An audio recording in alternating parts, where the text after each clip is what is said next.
Yeah, you can see numbers coming in.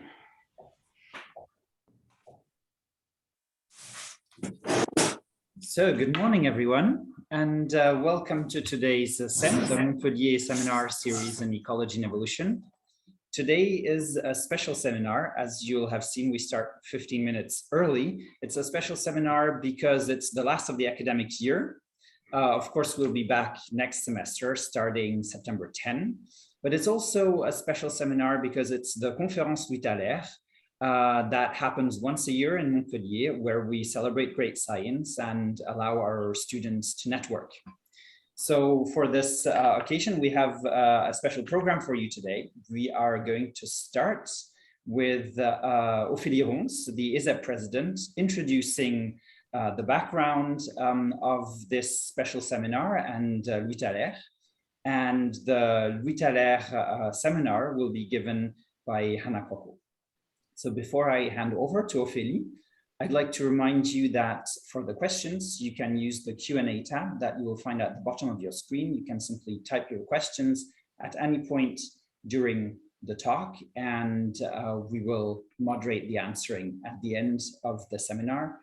And you can use the chat if you have any technical issues or other kinds of questions that you want to ask us. So with this, Ophélie. Yeah, let's share my screen. Okay, there we go.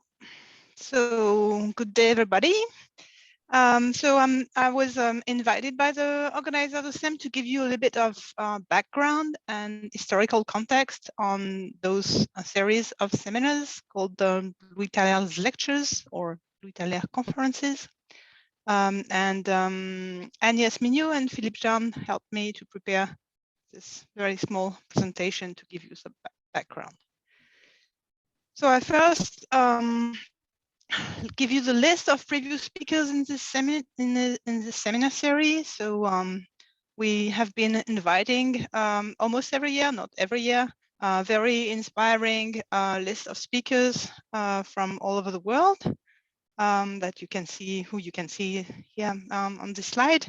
Unfortunately, it took us 10 years to realize that women were doing nice things in ecology and evolution sometime.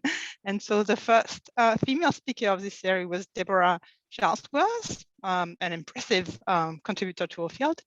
But this has gotten better through years, and I'm very happy to welcome today Hanna Kokko, who is a very prominent representative of the female contribution to our science in ecology and evolution.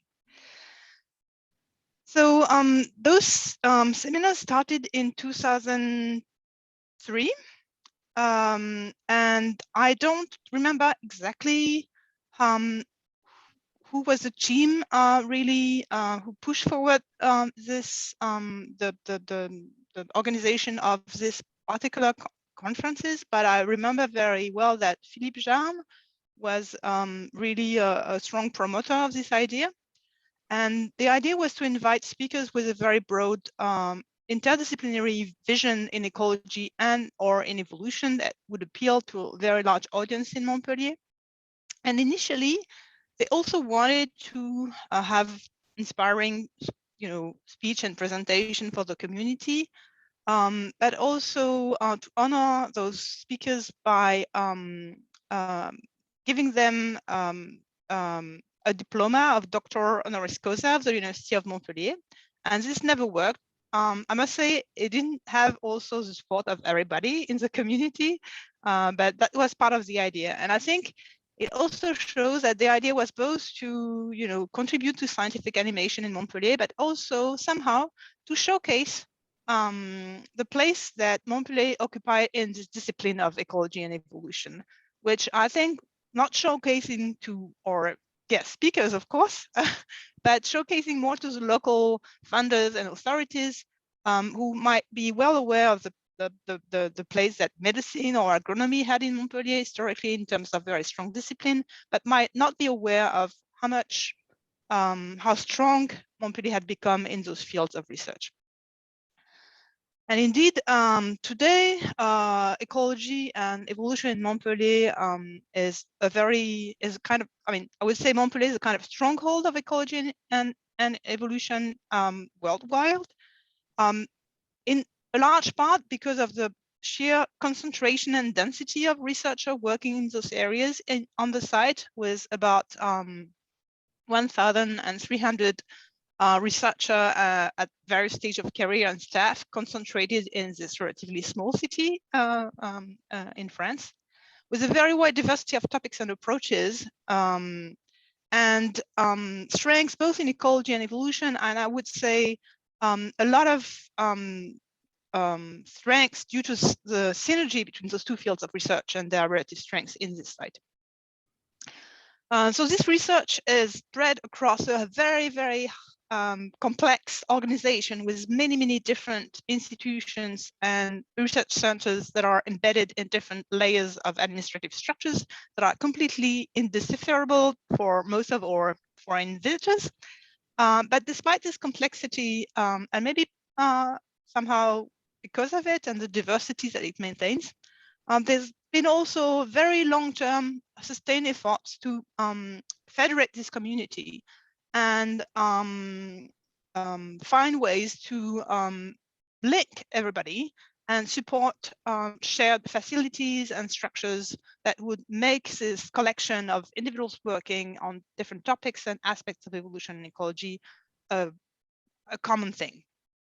And I think because of all those reasons, Montpellier has made an excellent contribution to the field, as exemplified by Shanghai rankings and stuff like that, but also more practically. I mean, if you take any issue in journals like evolution, for instance, you will find at least one paper with an author in Montpellier, basically. So a very prominent place in the field.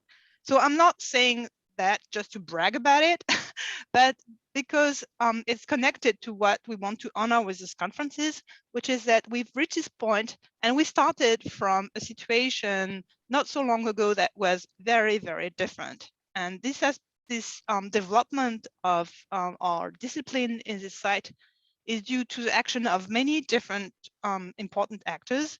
But Louis Thaler was definitely one of them that had a very instrumental role in the development of the discipline. He's not very, very well known internationally, so it's nice to recall who he was and why we wanted to honor through the series his memory and contribution. So Louis Thaler died in 2002 from a tragic road accident, a car accident, and it's no coincidence that the seminar series started the year after his death and wearing his name as a way to honor him.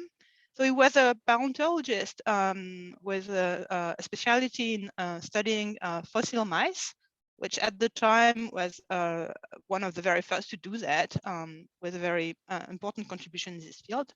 He did a lot of things globally, was the president of the University of Montpellier for a time, but the main reason why this seminar series is honoring his name, it was really a key visionary actor for the development of ecology and evolution in Montpellier. For a number of reasons. It was visionary because he was a convinced supporter at a very young age of Darwinism and later neo-Darwinism at a time where it was absolutely not mainstream in France. So it may be hard to remember, but until the 50s and 60s, Darwinism was not in favor in France at all and not mainstream. I think because Darwin made the very inexcusable mistake of not being French and English instead. But the ideas about evolution were really not main stage at all. And Louis Thaler, possibly influenced a lot by one of his uncle, who was a really supporter of also evolution and Darwinism. And later, through his visit to George Gale Simpson's lab, came back really with a vision that that evolution was a very important topic to study, and to understand it, you had to mix very different approaches from paleontology, genetics, and ecology. And it's really this very broad vision that you need to talk across disciplines that he brought back to Montpellier, and he used as a very common thread of everything he did, and I think that shaped our community later on. He was also visionary because in the late 70s, he founded a master program in biology, ecology, and evolution, which was not a discipline that was taught at the University of Montpellier at that time. And with this idea of mixing different disciplines and attracting many good students and training them. And this master program had has evolved through years, but it's still there and has been training students for many generations that have really fed the research in France about this, but also more generally the society with people that were trained in Montpellier with this very broad interdisciplinary culture. It was also visionary in founding some interdisciplinary research center dedicated to the study of evolution, which is my current lab today. It's called the Institute of the Sciences de l'Evolution de Montpellier, ISEM, which is one of the two largest labs in Montpellier currently. And with a very bold approach, which was mixing paleontology with the study of fossils in plants and animals with studies of contemporary population and development of study of genetic polymorphism, phylogenes, and then behavior, ecology, ecosystem functioning. And this is still the case in our institute, that we have this very broad spectrum of approaches to evolution and ecology. And I think was a very successful enterprise that he launched there. It was also visionary because I think its main quality was to attract and support many brilliant researchers and students who collectively made Montpellier a very special place. And this picture is a kind of very interesting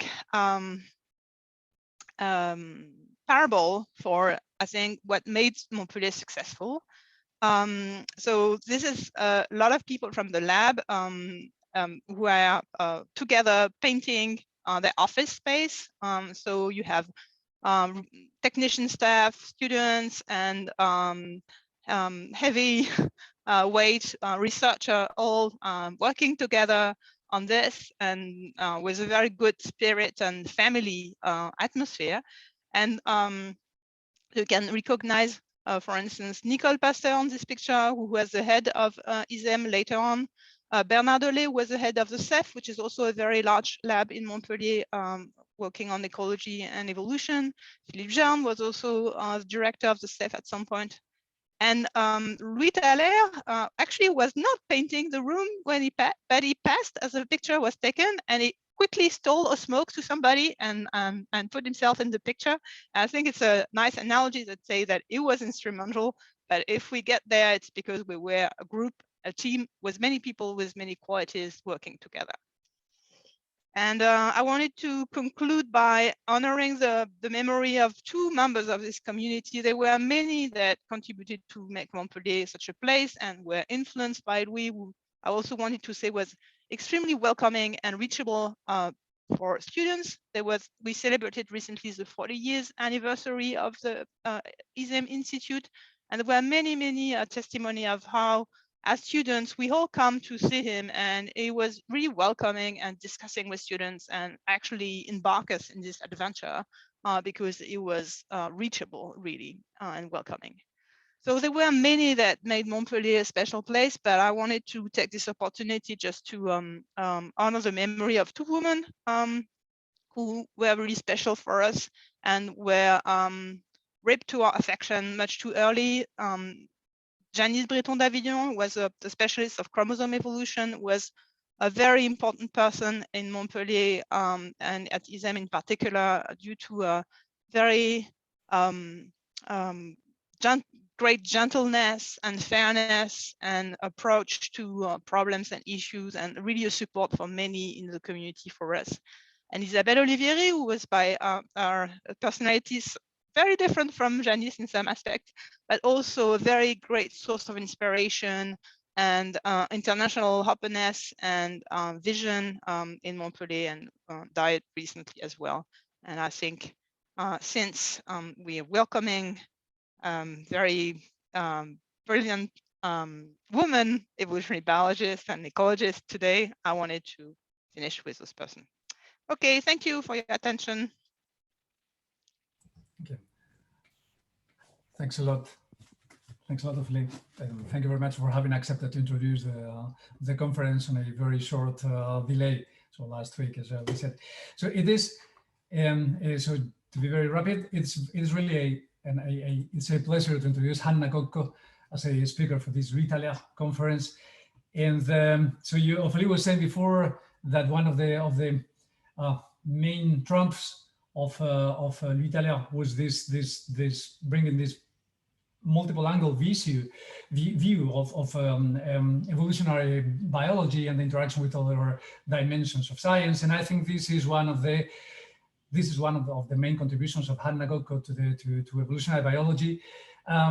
So working from a long time on questions like essentially like sexual selection, male biases or mating biases, but also with trying to, if I have understood that properly, trying to build a framework so that we can understand most, a place where experimental biologists can discuss or find more a description or a common philosophy of understanding the way we construct evolution in ecology approaches for understanding life. So Hanna Kokko obtained her PhD in Helsinki in '97, and then she set off for a journey through the United Kingdom and Cambridge, and then Glasgow before getting back to Finland, and then spending some 4 or 5 years in Australia before moving finally to Zurich, where she is now a professor of evolutionary ecology, and keeping on with the same research interests but also launching additional ones, like for instance the interplay of the evolution of sex and cancer, as is one of the last subjects she has launched new research. So I would like then now to stop. I thank you a lot, Hanna, for having accepted our invitation. It's a pleasure to have you here, and then au plaisir de partager un peu de science. Donc, with the pleasure of sharing some science. Thanks a lot. Thanks so much, Nacho. And I got a bit nervous a few minutes ago because my Zoom suddenly froze and I had to log out and come back in. And I hope this doesn't happen again. And if it does, then I'll just sort of do the same trick again. I decided to give a new talk. This is totally new for me, but the topics are not actually new. I'm going to pull, I'm old enough for this, that I'm going to pull research topics from all over the different years and the different people that I have worked with over the years, with some sort of a common theme of lifespan. And the talk title here, Good Reasons to Live Shorter Lives. There could be sort of an alternative title that every so often people express the wish that kind of like, wouldn't it be so interesting to live forever and see what happens and never grow old. But of course, I mean, if you really talk to people like paleontologists, living forever, forever is really quite a long time. So let's see what you think about if you had been born, for example, something like 50 million years ago in the Eocene, and maybe you grew up on the lovely lush coastal forests of Antarctica, or maybe this lovely European archipelago. And then you can already see that, I hope you can see my mouse here, South Africa has departed from Antarctica. That means the water flow is now changing. It will get a lot colder in the near future. All these habitats that you like, they will be covered in ice. Or maybe you were born even a little bit earlier. This is kind of like a cover picture from lovely work from Daniel Field. You grew up watching wonderful dinosaurs, and only the small ones are left when the Earth turns short term into a pretty hellish place. And in general, it's just quite hard to keep, so to say, up to date and also healthy. If you try to live for a very long time, the rules of life, the songs that are kind of like trendy and all these kind of things, they keep changing over time. So what life seems to have opted for when there's this challenge is, you know, don't even bother trying. There's more scientific ways to say what I've just said, but you could just sort of say that instead of trying to keep going forever in this changing environment and with your body that is harder and harder to keep intact, why don't you just bring about copies of you? And I put the ish there because they're not exact copies, but you know, with some variation, you get at least your genes going forward. And some of them might be better than others, and some of them might actually make it into the long-term future. But then, of course, we're going to shorten the time scale now and think about realistic lifespans, not like 50 million years, that over the sort of lifespans that we see around us in nature, even within a taxon like birds. If you're in Europe right now, where you're listening to this, if you're in Montpellier or somewhere nearby, the blue tits will have fledged by now. And this is by no means a picture of the biggest ever blue tit brood. They live very short lives. If you see a 2-year-old one, that's already probably longer survival than average. Many of them die in their very first year before they ever get to breed. And the 1-year-olds, they are maybe the default in a sense. And then if you go online, you can see wonderful, admittedly an outlier. But if you think about this one particular albatross female, her name is Wisdom. And as far as I know, she's still alive today. She hatched around 1951 and possibly earlier, as Wikipedia tells us. And she has been breeding continually, pretty much continually. This year, I think she's raising her 38th chick, if I'm not mistaken. So you can get very successful over a lifetime, pacing your life in a much, much slower way. There's various themes that I'm going to talk today when sort of inspired by this fast, slow continuum of life. And one of the stories that I'm going to tell you, this was published a couple of years ago. Irja Ratikainen was in my lab a while ago, and ever after we have maintained this sort of mentoring relationship, which is great because it brings us to hikes either in Switzerland or Norway relatively regularly. And some time ago, it's kind of interesting, the photo looks like it's photoshopped her into the mountain scene, but this is actually a real photo of our hike there.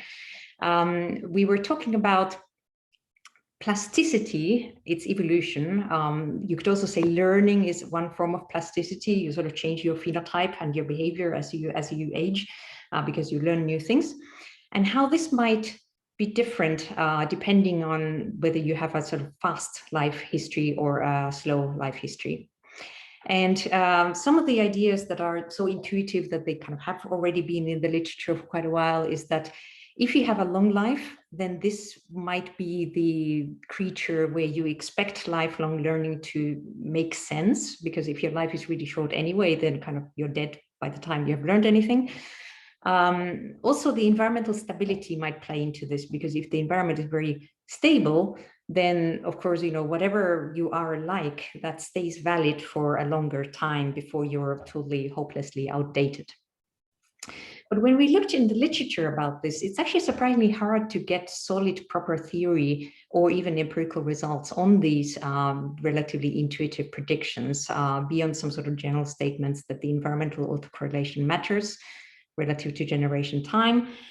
We actually found one paper that I wrote together with Bill Sutherland in 2001, which was on the topic of evolutionary rescue when humans have created what's called ecological traps, meaning that habitats are no longer good, but they still look good. For example, because there's an introduced predator, or humans have created a new habitat that looks really good, but isn't actually good in reality. And the details don't matter, but the conclusion here was that a long-lived species, if you are plastic, you are able to recover from these kind of traps much better than with genetic evolution. Whereas if you're a short-lived species, then it's better if you actually try to evolve yourself out of this trap. Or there's some work by others, and this is more specifically about learning, that if you have more time available for choice, then indeed you can show that learning is a better thing than if you have less time. There's also some people talking about this in comparative analysis. So if you, for example, believe that brain size relative to body size is a good proxy for how smart you are or how plastic maybe at a behavioral level, then yes, indeed, you can find a relationship with longer lifespan. There's this I think is a bird study where slow life history traits, they are kind of linked to large-brained species, but they didn't actually have lifespan itself as a variable in this study. Or you can think about much more short-lived organisms. Even there might be something interesting going on. Admittedly, this is just a study of 4 species, but those butterflies that are longer-lived as adults, they do actually have higher learning rates when it comes to how to organize your foraging. So this literature is mostly about how long life sets the scene for plasticity. There's also some papers that have actually thought a little bit about these arrows and whether there could be more than one kind of arrow, just kind of like long life, therefore plasticity. So this is about innovation in birds. This little box here tells the cute story about, one of these fantastic innovative bird species where in Japan, these crows have access to walnuts, but walnuts are kind of hard to crack. So they have figured out that you can place them in front of cars, and when cars drive over them, then afterwards they are much easier snacks. And certain birds are very smart species, and others don't seem to innovate quite like that. And there's interesting discussion in this paper that maybe long lifespan doesn't per se cause the innovativeness, but maybe certain environments select for both. And that's what's being discussed in that paper. So we want to think about what happens here if we actually take a bit of a co-evolutionary approach to it. So instead of just looking at long life selecting for plasticity, what about the arrow the other way around? If you, for whatever reason, become a bit of a plastic organism, would that select for prolonging your lifespan?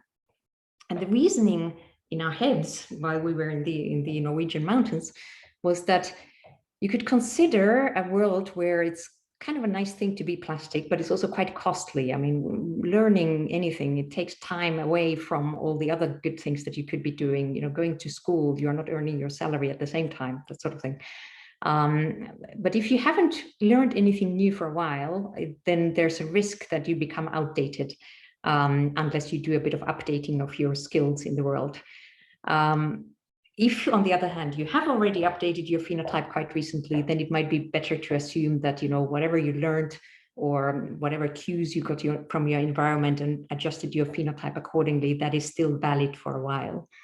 So the model is really kind of like a scheduling model that we built. And we wanted to link that to the evolution of slow and fast life histories, maybe for obvious reasons, but I'll just sort of go through the why here anyway. Because if you cannot do much of this updating of your phenotype during ontogeny, then in a given environment, you'll be outdated sooner or later. So therefore, if you do want to be an efficient reproducer, you might as well get it all done very quickly while you're still good at surviving and while your mismatch with the environment hasn't grown too large. But if you're already somebody who is planning to invest a lot into this, you could call it lifelong learning, you're less likely to become outdated as you get older. So, she seems pretty comfortable with these new devices here. So you can also evolve an emphasis on reaping the benefits at a much more gentle pace and creating offspring at a slower pace. So the model, this is first a slide about the model assumptions, is that we assume that the environment varies. This is quite standard in this kind of field. There's some temporal variation in how the environment is doing its fluctuations, some autocorrelation in there that can be high or low. And the organisms evolve strategies of phenotypic updating. So there's an update probability on the y-axis here. And if you're somebody who is sort of a lifelong learner, quite keen to update all the time, and the word quite is here because you don't always do it with 100% probability. If you have quite recently resampled the environment, you don't want to do it again, but after sort of 4 or 5 units of time, you're going to do this. If you're a real committed lifelong learner, then you just keep updating all the time. Whereas if you're somebody who says that, well, whatever abacus I was using in my youth, that is still valid today as a method, then you have a very slow updating rate here. We also assume that if you have a better match between the current phenotype and the current environment, you survive better, quite logical. But the updating itself takes time from the other activities, could also reduce survival because you have to sort of try things that might not work. But reproductive effort, of course, also itself is costly. Otherwise, everybody would reproduce maximally all the time. So I was talking about these two arrows here, from long life to plasticity, but also from plasticity to long life. Modeling study is nice because we can perform kind of experiments where we remove one of them. This would be quite hard to think about how you could do this with a lab organism, kind of like just sort of make them more plastic or make them less plastic and see if their lifespan evolves. But in a model, at least you can sort of play with what would happen if you could do this. So what if we could manipulate plasticity, which is this updating effort here? You could sort of force it to be pretty much absent. You could force the organisms to be really lifelong learners.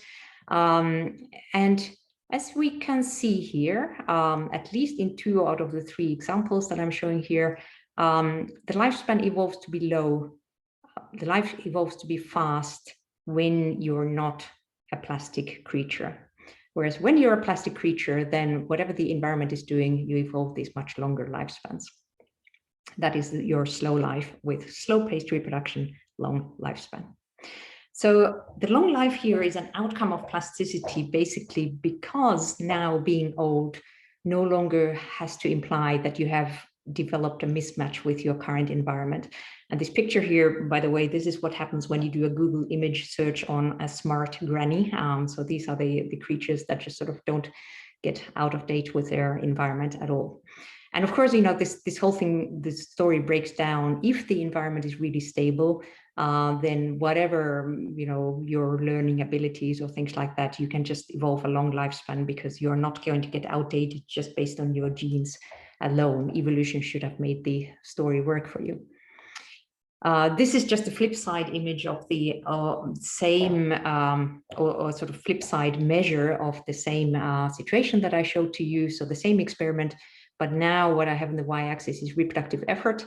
So just those creatures that are long-lived, they have a small reproductive effort to the right here, and those creatures that are short-lived, they are like the blue tits in the picture. They churn out a lot of offspring per time unit. Right. So that was the sort of new arrow, the red arrow that we wanted to insert into this literature. We can also do the old arrow, the kind of like, does it still hold that from a long life you tend to get a lot of plasticity? So this time we perform the reverse experiment, so to say, in a computer. We keep life short, slow, or fast, and then we see how the plasticity evolves. And you can do that by manipulating the reproductive effort that you force the organisms to have. Lifespan will evolve accordingly to be high or low. And then you can see that the plasticity measure, this updating effort, that also, again, unless the environment is really stable, in which case not much happens, you will find this negative relationship as predicted. So that's quite nice. But there's kind of more to this, because it's also intriguing to think about what actually happens when coevolution goes on. So when both lifespan can impact plasticity and plasticity can impact lifespan, where does an organism actually end up at different environmental autocorrelations in there? And when I'm trying to simulate this in my head, I'm getting all excited because I'm thinking, you know, maybe there could be something like multiple equilibria, where just from tiny differences, you get into completely different life histories based on the following logic. If you start with a poor ability to reinvent yourself, so you're not very plastic, then you're not going to, you are going to be mismatched with your environment at some point. So try to make your young really early in your life. This selects for short life, fast life history, and therefore there's even less selection to try to be a lifelong learner. So all the adjusting to new environments, you're effectively outsourcing them to all these offspring. Some of them might be good at it and some of them might get it right. Sort of you become sort of a Daphnia with a lot of eggs, and maybe they're plastic in their early development, but no longer thereafter. But if you're just a little bit better, then maybe the sort of plasticity evolution takes over, and because you're not going to get so mismatched so quickly, you can start reaping the benefits of continued plasticity of yourself. You're really quite a good mother until later. Selects for longevity and slow life history, and then you get these lifelong learners and smart grannies and things like that, maybe. But this is how my head works. So does it really work when we put the maths in there? So this graph shows what happens, and you can already see some sort of tiny little colorful dots in there, hopefully. So we started with a row of low reproductive effort starting points and different kinds of plasticity starting points, and the same thing with the sort of high. And in my dreams, what would have happened is that all the dots, regardless of whether you start sort of from here or here, all the dots at the left side of the figure, they would go towards the fast life equilibrium. And all the dots near the kind of slow life equilibrium, they would all, so that the whole thing would diverge to almost like a sort of picture of meiosis. They would just sort of go to different parts of the figure. It didn't quite work that way. This is what actually happens in evolution. Everything just sort of ended up in this big wiggly worm in the middle. And when you think about what's going on here is that evolution in one direction is much faster than in the other. And this direction is basically getting it right when it comes to the slow, fast life history continuum, when it gets to optimizing your reproductive effort, when there's trade-offs between survival and reproduction. So that's really important to get right for an organism. There's very fast, strong selection to get it right. After that, you can sort of start playing with this plasticity. You could actually wiggle up and down. If you had to run this for longer, you know, these would drift, almost drift all over the place, but always retaining this quite tight relationship between sort of where's the zone where you want to be. But there's, you know, multiple equilibria would have been kind of exciting just because they are intrinsically always fun to think about how initial chance events can make you go this way or that way. We almost have them in the model in the sense that sometimes the transition into the ultimate endpoint can actually take quite a while.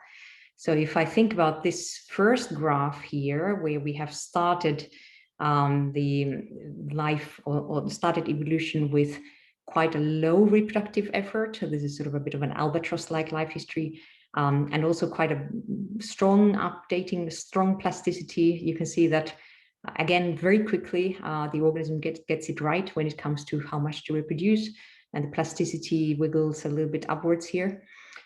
If I don't change anything about the parameter values, but I just start the whole thing from different starting points. So here, the initial plasticity is very low, when here it was high. What happens then is that, again, reproductive effort is the one that responds very quickly. So we get this much, much higher reproductive effort values here, higher clutch sizes. We get shorter lived organisms. And it looks like, yeah, we actually did get into a very different kind of equilibrium here. Sadly, though, at some point, the organism does figure out what is actually good to do, sadly, in the sense that the multiple equilibrium wasn't quite there, and it finds its way to what it originally wanted to do in a sort of loose sense. So they're not quite multiple stable states, but certainly if you think about, you know, it took 10,000 generations before it happened. It's, you know, these kind of inertia-like dynamics might actually play a role in some systems, who knows. So as a whole, we tried then to publish all these kind of fancy pictures of where different species might end up. So here what we have varied is how easy is it to get accurate estimates of where the environment is going, and how stable is the environment as a whole. And then we get all kinds of outcomes that go here. What we have on the y-axis is how mismatched do you actually get when everything has equilibrated. And we can see that there's quite a lot of dots here in this corner where the world is just so stable that you don't actually expect very much plasticity to evolve in the first place, even though you get a bit of a mismatch there. You just don't bother learning too much. It's not really worth the effort given your relatively short lifespans. There's also some dots here where the mismatch gets much larger, but even then you don't really become plastic. You're kind of refusing to learn new tricks because it's still more efficient to just get your offspring into the world, let them do the figuring out. You can create many more offspring compared to just the one you that exists. That's essentially the trade-off here. But then there are these things here as well, where the environment is really quite stable, but there's some variation in there because we are in the green zone, not in the blue zone. And the environment is quite easy to sample. It's quite easy to figure out where to go next. And that's basically where we get the smart granny type life history. So the diversity really can be created by this model, which is kind of fun. So there's a lot of reasons. I was just talking about one of them because it was quite a fun thing to do, why organisms vary in lifespan. And what I've shown you here, I mean, these are both species, the albatrosses, latent albatross to be precise, and the blueted. They are pair breeders. But there's also social species out there, and that actually helps to counter the thought in your head that you might have there is that, hey, come on, you know, the albatrosses, they're also much, much bigger birds. But even sort of within similar comparable body sizes, there's quite a lot of variation in lifespan. So these are Australian fairy wrens. When I went to Australia some years ago, my host there at the Institute, Andrew Coburn, kept saying that breeding is a bit of a part-time hobby for these birds. They are social creatures, they live a long time, they have much smaller clutch sizes than the blue-tits in Europe. So why should that be the case? Why does social life maybe create longer lifespans? I think I'm just going to mention an older paper of mine because I'm old enough, I'm allowed to do these kind of things, where I think that the principle is actually general. People sometimes fall into the trap of seeing a phenomenon, and then they see some correlated factor, and then they can easily think about a causality from this factor to the phenomenon, and then, yay, this has worked. Until you think about, what if that factor wasn't there or took the opposite form? Would your causality actually work that way as well? Well, I'll just explain what I mean here. So these are the facts that everybody knows, and that we are trying to explain why there are these covariations in there. That there's a lot, maybe not all, but there's a lot of corporate breeders out there that are very long-lived for their body size. Young individuals in corporate breeders stay at home. Otherwise, they couldn't really do the helping at home. And often in these species, there's what's called habitat constraints or ecological constraints. Everywhere is full of competitors, so it's quite hard for you to move out and start your own independent breeding position. And you could then say that, well, of course, I mean, this is a no-brainer. The breeders are long-living, therefore vacancies are scarce, therefore everything is explained. So why do we even keep publishing about this? But if you start thinking about this phenomenon, this explanation logically, so we have this idea that some creature is long-lived. That means that the habitats are full because the breeders never die. And that means that via this staying at home thing, you get social life going, okay? But what happens if you're short-lived? So this wiggly thing here in the sort of logical notation, that means not A is true. So you're a short-lived creature.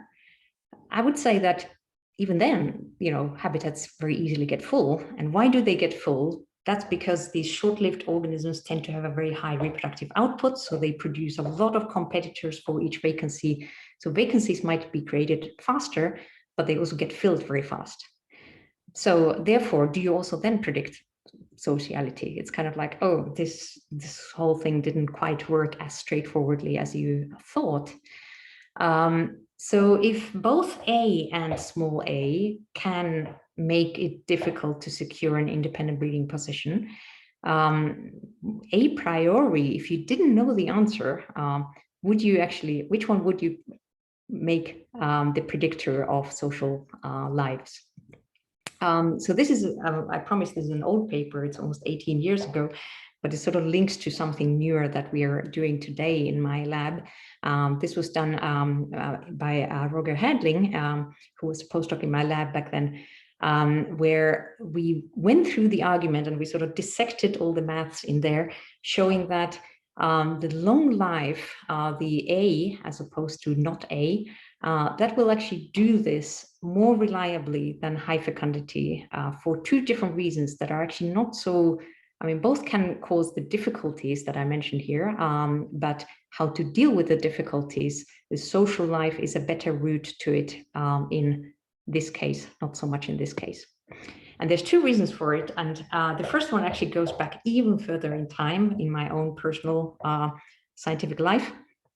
So when I was myself a postdoc in Cambridge about 1 million years ago, this is the equation that I was thinking about back then, where you just assume that there's a subordinate subscript S, there's a dominant subscript D, and then you ask if the dominant right now is the breeder, and that dominant has to keel over and die for you, the subordinate, to inherit the breeding position, what is the probability that that will ever happen? Because it could be that it never happens because you die first, the subordinate. So the first term here is that the subordinate has to survive, and in that year the dominant dies, so that's a good thing. Or both of you live 1 year, and in the next year the subordinate still survives and the dominant dies, and so on and so on. You get this infinite sum, and it converges nicely to this thing that we can plot. And depending on whether the dominants are better at surviving than the subordinates or vice versa, we get these slightly different curves. But overall, you can see that to reach high values here, so this is the probability that you ever succeed. For that probability to be high, it's good if both of you are long-lived compared with the situation where both of you are short-lived. So another way to phrase this argument is that it's kind of like a patience thing. So that if breeders are long-lived, then, well, that's kind of like a nasty thing towards the subordinate because the wait is going to be long. But as a subordinates, you're also probably quite long-lived because you're a member of the same species, so you can afford to wait. And this is what it boils down to. But I promise that there's also a second reason. So the first reason was about the arrow this way, but the second reason is actually once again about the arrow the other way.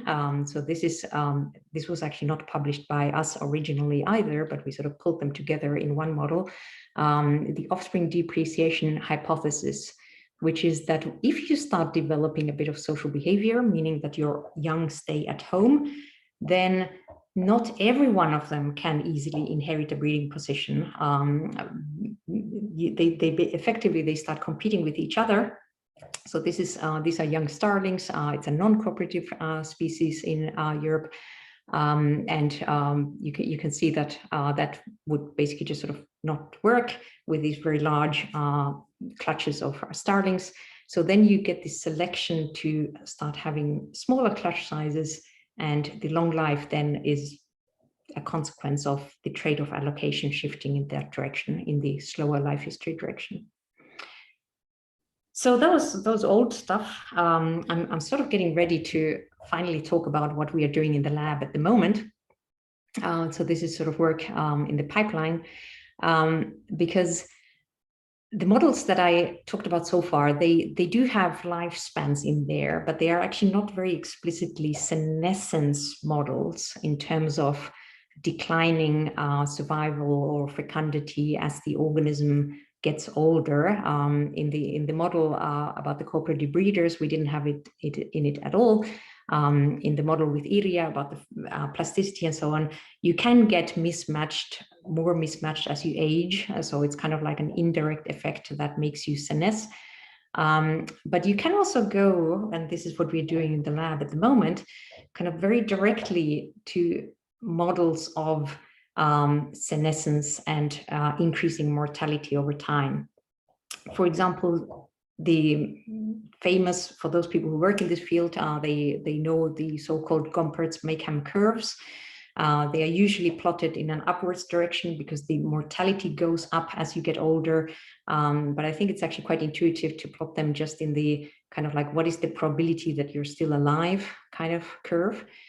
So you can see that if this parameter in the model, I just call it the colorful parameter here, if it takes a high value, then all the mortality that you experience early in your life, these are just accidents, getting run over by a bus or a predator happens or things like that, until at some point, if your parameter value is 20, then around the age of 20, you really start having a much higher mortality, and the probability that you're still alive drops quickly to 0.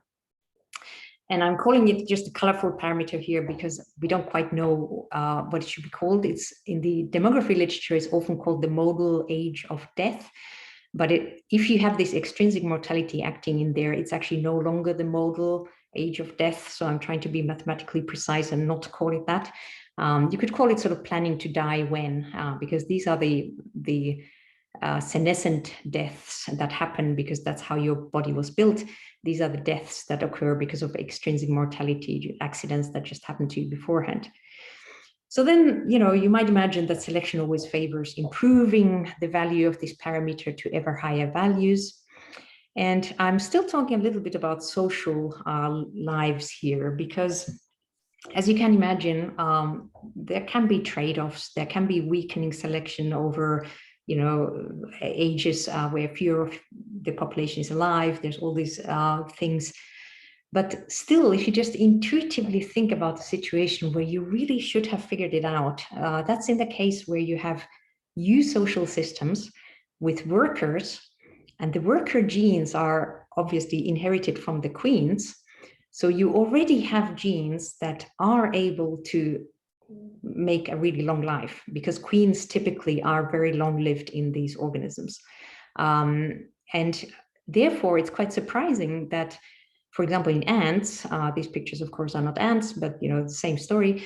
This is a paper that we had in our journal club recently, and we found it totally fascinating that the ant workers, they have much shorter lifespans than the queens, but if they get infected by a tapeworm, they become extremely long-lived.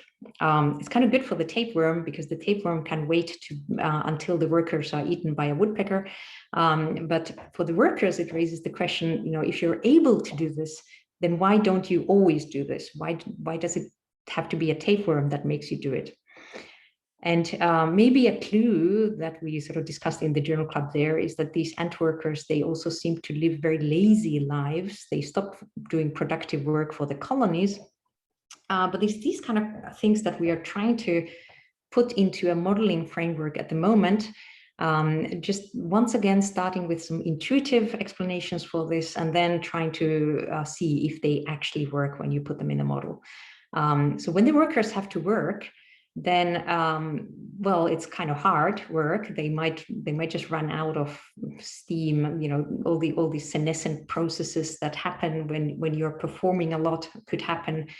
And in a worker context, that's interesting because they could be sort of replaceable, because nobody's perfectly related to each other. But if you can do a lot more work by working hard and you have a shorter lifespan, and some of that work gets recycled to the production of new workers, then of course, at a colony level, the dynamics could work in a way that as a whole, the colony output when it comes to the ultimate reproductives could be quite nice and high. And then, of course, workers also have much higher extrinsic mortality than the queens. So I would love to show you a bit sort of more details about this model. We have been working on this, and some bits are running already. It's interesting modeling philosophy-wise, because you sort of have to think about how from the same genome you get these very different phenotypes, and how to even model the sort of modifications to the phenotype when you develop as a queen or when you develop as a worker. We have this, conceptually, we are thinking about this, about the worker phenotype being based on that of the queen, but with some worker specific expression that can also evolve. And of course, those modifications, they also are inherited through the queen, but they are not expressed by the queen. And we have different model variants there. If a queen dies, then you can get the new queen either from outside, or there could be sort of career progression from the inside of the colony. The new queen might have to start from scratch, or maybe in some other species not. Maybe they can actually take advantage of the worker force that is already there. And then whether these trade-offs exist, and what happens if we assume different shapes of trade-offs in there. And the pictures that you get out of this, they always look a bit like this. So we have some sort of time axis here. We start with different genotypes for this colorful parameter planning to die when, whatever it should be called. And you can, this is just an example of how the queen goes to a certain lifespan. In this particular example, the workers are only mildly shorter lived. And we already have some things to talk about there, but literally yesterday I got such a good idea how to sort of model this replaceability thing, and I started playing with the code, and then I realized that there's a technical problem, because if things are very replaceable and one worker can, by working hard, kind of create more than one worker on average, you get into this exponential growth of the number of workers, and some of the colonies are just fantastically productive, and my little tablet computer that I'm traveling with, it didn't quite cope with the number of workers inside. So I'm just kind of going to be honest and say I totally want to switch topics for the last part of the talk. This is just work in the pipeline. And I put a picture of a moon there to, well, this is kind of like an inside joke from some years ago. The current lab members don't even know this joke anymore. It's back then when social events were possible and we had some lab retreat somewhere. And in the evening, we were all drinking wine, and there was some heated argument about something, and a postdoc was of one opinion and I was of another opinion. And at some point I realized that I'm actually losing this argument. My opinion was not very logical. And conveniently, the moon rose in this amazing shape just behind the postdoc in the window. And I just went like, look, the moon, which for quite a while, it was kind of like a signal that you agree to have lost an argument, especially if you're the PI of the lab. So I'm going to say, let's just ignore the complications about the queens of workers. Let's look at the moon, because I'm actually going to talk about the moon and about an organism that has very short lives as an adult. It's called Clunia marinus. It's a midge that lives on European coasts, and it's responding to the moon because its life is completely dictated by tides. The larvae develop underwater, and then at some point the adults emerge, and they have ridiculously short adult lifespans. It's over in less than one tide. It's over in something like 2 hours, and during that time you have to find a mate and you have to lay the eggs and all these kind of things, and then the tide comes back and the larvae are again, or the eggs and the larvae develop underwater again. And this is a collaboration with Tobias Kaiser, who knows a lot about the genomics and the field work and lab work and all these kind of things about the system. This is the PhD of Runa Ekrem, who is in the final year of her PhD now. And this is basically the ecology. So the water level changes twice a day, roughly, but also depending on whether the moon is new or whether the moon is full or something else, it's good habitat for reproduction or not. So the only time when you can actually see the adults, right now, I actually saw the moon this morning. I know that we are not in a new moon or in a new moon. It was, the moon looked a bit like this. So they don't actually use these tides at all. They only use these time periods when the water level gets really low. And then the question is, if you're a larva and you're kind of ready to go. The larvae, they grow, it's something like, between 6 and 14 weeks. It depends on the water temperature, but they go over several moon cycles. And at some point they are ready, they have pupated, they could pop up if they want to. Now the question is, should you do that? Should you use every opportunity to have your final moments above the water now? Whenever the moon gives a suitable signal, whether it's a new moon or a full moon. And there is a strain of these insects that does precisely that, uses both. But it can very interestingly coexist with strains that are more patient, so that there's one strain that only uses new moons and is happy to wait for the next one if it's not ready here. And there's a strain that only uses the full moons.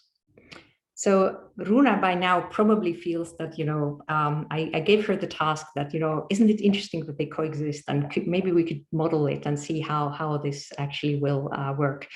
And now some years later, we are somewhere with this question. So remember, there's the kind of like the semilunar strain, there's the new moon strain, there's the full moon strain.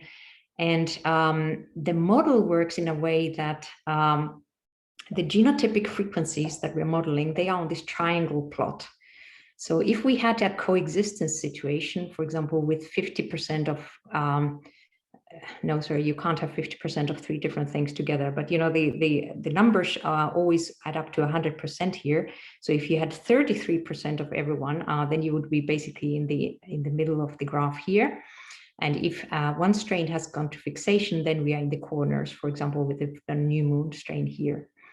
So when we run the dynamics in a basic setting, we get, these are all little arrowheads, and the intensity of the color shows how quick evolution is. You can see that it kind of always wants to go upwards here.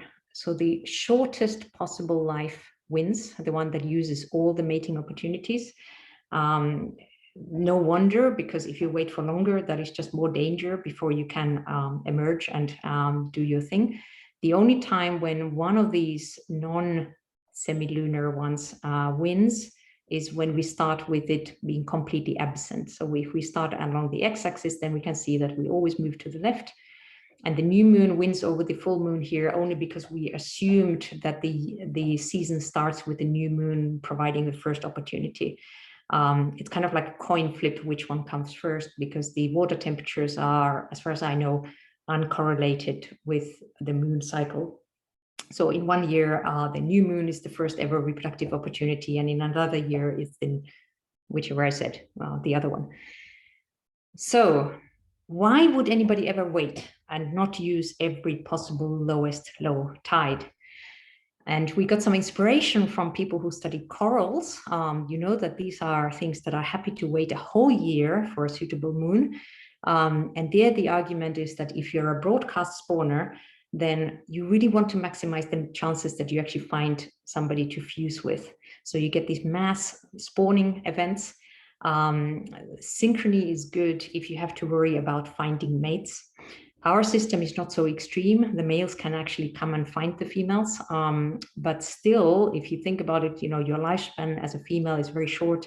Likewise, the males, they don't last more than 2 hours either.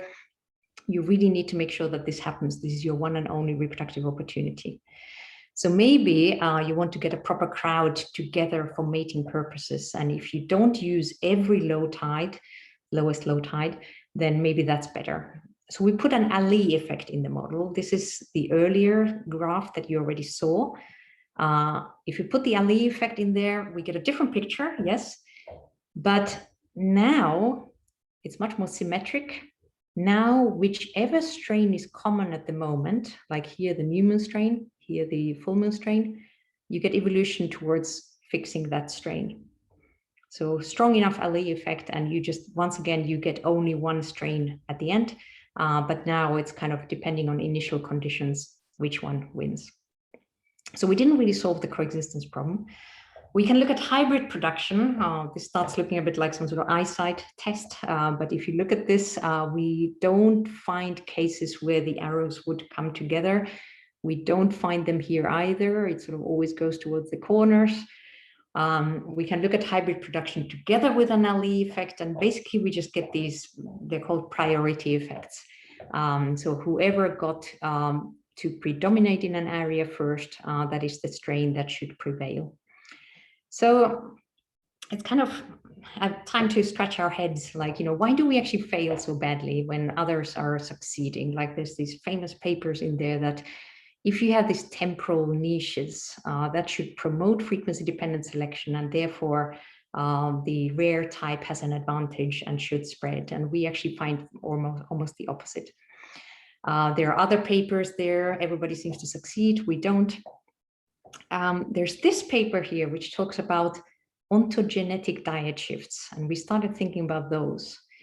What does that mean? It means that, well, in reality, we don't actually know what the resources are for these critters in the ocean. But if we do assume that the big ones that are almost ready to go, they depend on something a bit different than the very small ones, then those strains that put their larvae into the ocean at a different time, they will mostly just compete among themselves when they're small, not so much with the other strain. And that, when you go to ecological theory, that helps to concentrate the competition to your own, within your own strain.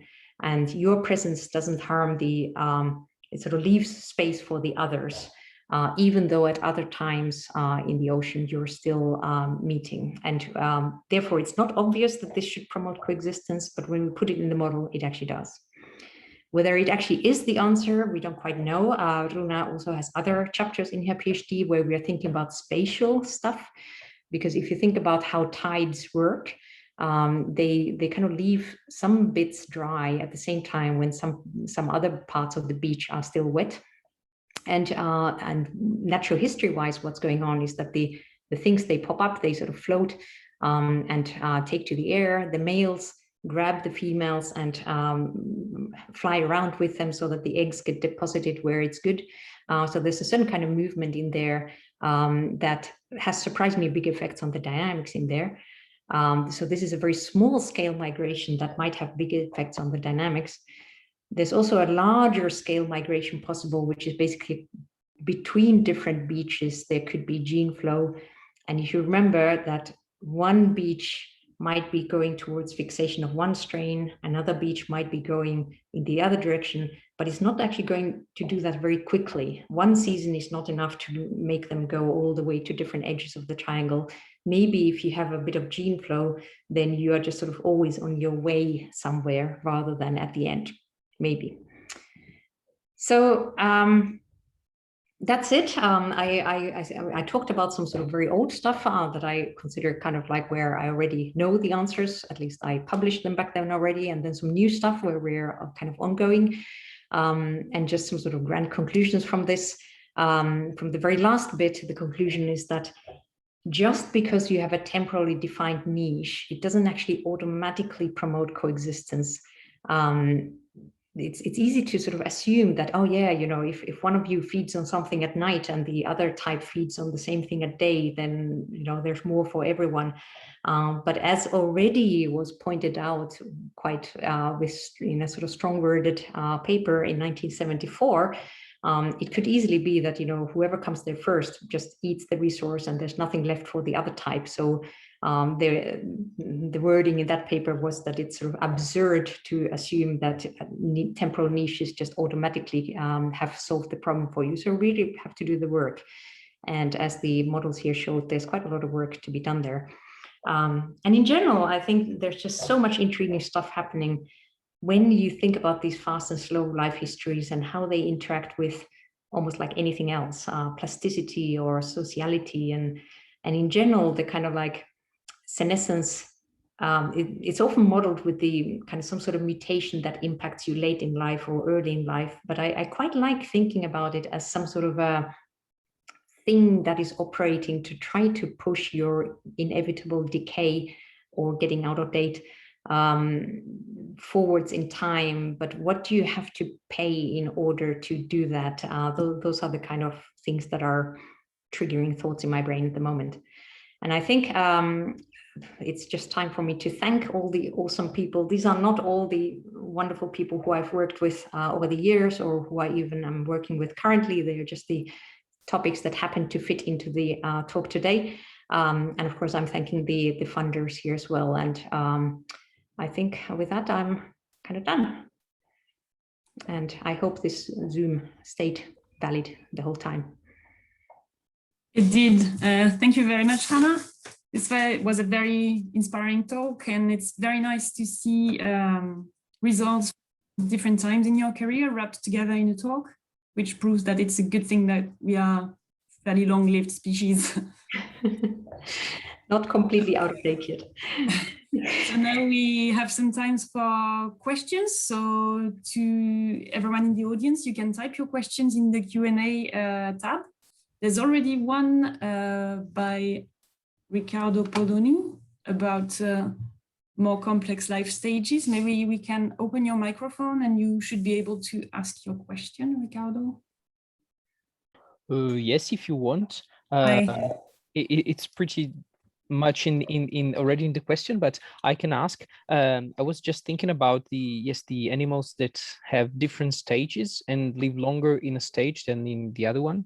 And I was just wondering if it could be interesting to see what's happening inside them. So if you can expect, for example, like something like contrasting evolution for the larvae and the adults, with some differences in the learning skills. So the larva lives longer and is more skilled than the adult, or even if maybe we could expect that larvae is living in a stable environment, for example, like cicadas or bark beetles in the wood or in the soil. So maybe they live in a stable environment, and so they're, even if long-lived, they don't have special skills, and adults live shorter, but in a more dynamic context. So finally, there would not be such contrast. I don't know. It's just I find it interesting that.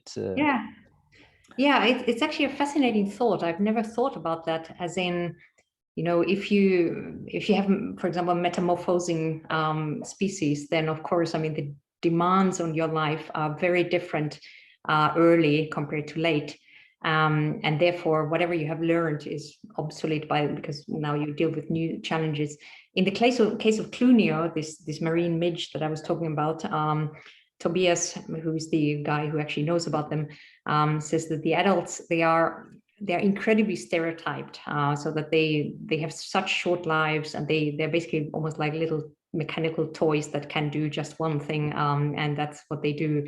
And makes perfect sense. I mean, if everything is over in 2 hours, you know, you don't have much of a trial period there.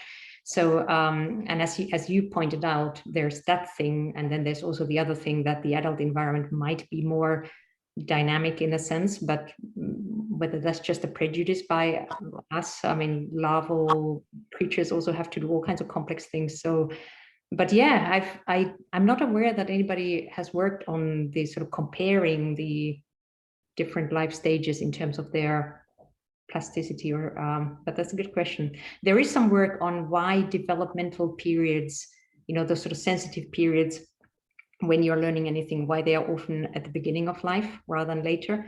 But when actually for a different paper, I was looking at those, it seems that in that area there's also quite a lot more work to do. So it's a good question. Thanks.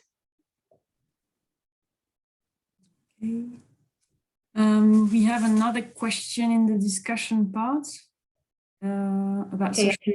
Yeah, I can read this. This is actually in the chat, or should I look at the Q&A? Or what am I looking at? Or do you want to read them loud? Maybe that's most efficient. Yes, and someone can try and open Iago's microphone. Sociality aside, would you consider sociality? Here I am. Hi. I was wondering, you spoke about sociality as just the fact that breedlings are raised for a while by the adults, and thinking about this period as an opportunity to teach for the parents to the young ones, would you consider sociality as just a way to to enhance and to speed up the inheritance phenomenon, and maybe just the evolutionary timescale, and how this affects the evolution of lifespan. Like when you're social, you're just augmenting the things you inherit, but in a more flexible way than just genetics. So you mean teaching literally kind of a cultural transmission of, I'm not an expert on that. I do remember vaguely seeing some discussion about the sort of proper examples of teaching being actually quite rare in non-human animals. Okay. Learning, of course, I mean, that is kind of like if the offspring just sort of looks at, what are the rules, what are we supposed to do, that is much more common. But active teaching where an adult does something kind of like slowly and demonstratively, that, but this is not really answering your question. This is just but you mean it's rare enough what I know about this. Difficult to study. But if, of course, I mean, if it happens, I mean, the sort of motivation to teach should be there when, you're teaching your kin mostly. And then, of course, we get into the sort of realm of cultural evolution where things can go much faster. As we know from human societies, we have changed dramatically with kind of like an accelerating rate. So yes, I would imagine. Okay, great. Still, there's not many species doing this. It's quite difficult to study, I guess. Yeah, learning though, I mean, if you ask the same question about any demand only learning, not necessarily teaching, then of course I would imagine that yes, it would, if you can learn. I mean, that's actually what we showed in a sense in that old evolutionary rescue paper. If there's habitat traps, ecological traps, if you are a learning species, you have a much higher chance of getting out of this trap and not going extinct. Yeah. Hey, thanks. Thank you. Okay, then we had a question by Adrian about climate change. Yeah, I can actually read that. I see it. And what about the impact of your research in the light of climate change? Stable environments may become stable. Will this favor long-lived species strategies? Oof, good question. I mean, the climate change literature is so huge. Of course, in order to, my first intuition would actually be the opposite, that, maybe just kind of like, the short-lived ones having more young, of which at least some might have the new tricks, might be a safer way to go. I haven't, think about the albatross. It's not really a climate change story, but of course, I mean, their environments have changed a lot because humans have taken their fish. There's, a lot of seabirds, they have to do much longer foraging trips than before. Wisdom, the albatross seems still to go strong, but populations as a whole have declined. Whether the reason I'm hesitating so much here is that I'm trying to figure out if the question is about, does long life per se help, or does a slow life history help? And slow kind of emphasizes the fact that, you also have to pay for your long life by having a low reproductive output in any given year. And then it's not entirely clear to me. Overall, when humans have started to alter the planet, the things that have suffered tend to be the big-bodied ones, but partially that's because we have liked to eat them. And I'm just waffling here. I mean, I actually don't know the answer. But it's a good question. As a quick follow-up to that question, I was wondering if there is any data sort of meta-analysis relating the stability and instability of the environment in the lifespan.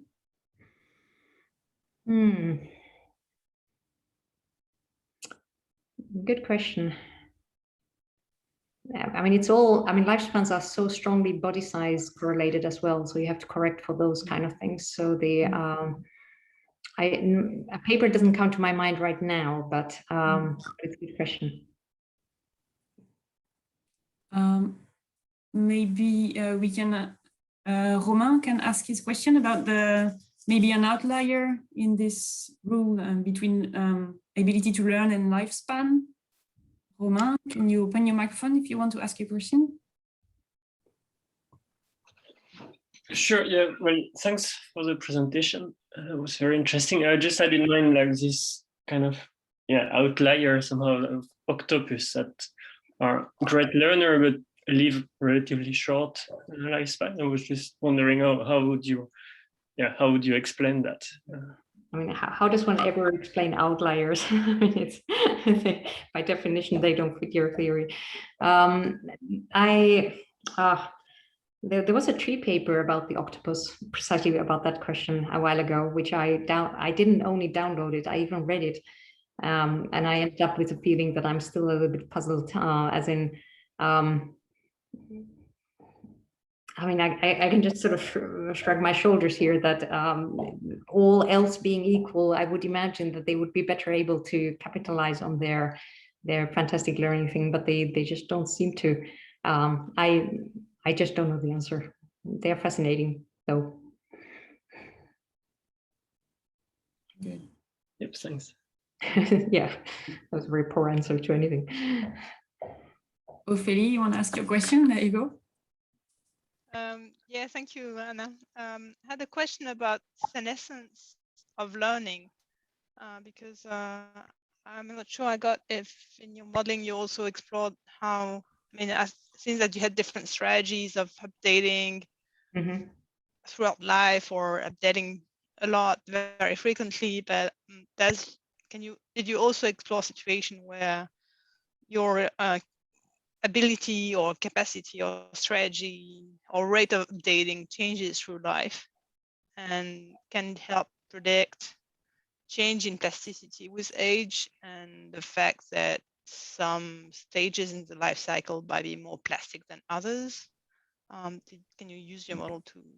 I mean, one could do that. We didn't actually assume that. We assumed a priori that there's no reason why an old creature couldn't learn. But everybody, regardless of age, pays some costs when you do that. So, but no, we didn't include that.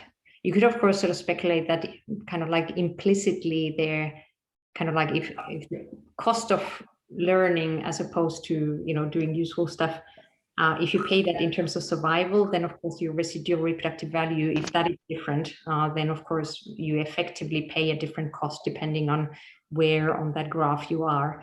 But explicitly we didn't put it in there. One could. But then of course, I mean, you can ask, why should it a priori be the case that is from a certain age onwards you are? That was my question, because we know that it's changing through life, the ability to learn. So it could be just a constraint, but it could also, there are a few models that touch at that, looking at how plasticity might change with age. And I think they're still a bit constrained in their hypothesis, but I think it's a very interesting topic because somehow we know also, and it's quite important, that different life stages or ages are more or less sensitive to variation in the environment. And I think it would be interesting to know why they should, or whether it's only a constraint of development, or whether there's a strategy where you should invest more in information acquisition at some stages, or greater plasticity to buffer environmental variation at some stages. Yeah, that's actually the theme in the developmental window literature that I spoke about briefly. I mean, it's not my work, but there are people who have sort of tried to figure out why it tends to be the early life stages when you're trying to figure out anything. And at some level, of course, I mean, if you start from the assumption that, you know, you're so naive when you're young, you kind of have to get your learning going. When you're old, then at least you have some theory of how the world works, even though it might be incorrect by now. But on the other hand, when you think about biological organisms, they already come with a recipe, which is their genome and, you know, everything that you express, which has been tried and tested with past generations. So you're never really starting completely from scratch. So I think it keeps being an interesting question. Thank you. Yep. Okay. Well, thank you, Anna, for the talk and also for this discussion. Maybe we will stop here because we're already running a little late, and otherwise you won't have any time for a break before the meeting with the students at 1:30. I think. Okay, thanks so much. I think everyone received the link on Evolmomp or by email if you're interested. So with this, I'll just say goodbye. So this was the last seminar of our series, and we are starting again. It's in September, on the 10th of September, hopefully with actual seminar in person. We'll see how it goes. So thanks everyone, and thank you for listening. Okay, thanks. Bye-bye. Thank you very much. Bye.